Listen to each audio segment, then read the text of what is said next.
Hi, I'm Shannon, and today I'll be showing you how to apply knob recommendations inside your Ottertune account.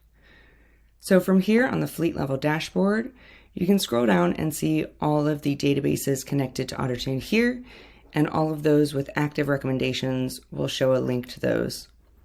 If I click that, I'm brought straight to the knob recommendations.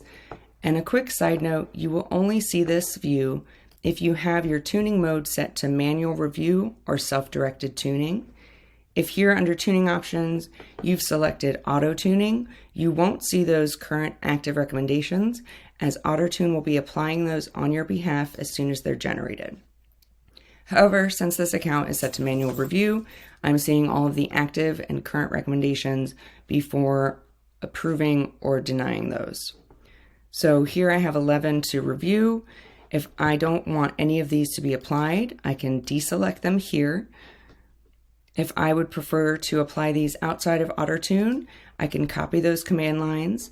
You can further change those or just apply them outside of the Ottertune system. Or you can use Ottertune to apply these on your behalf. So when I'm doing that, Ottertune's going to show me a preview of the knob changes.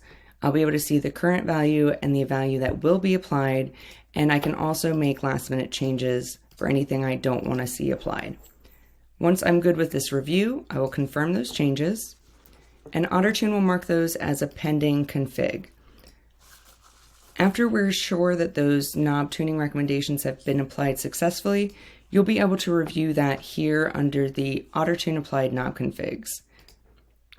Check out our later video on how to view and compare all of your knob configurations.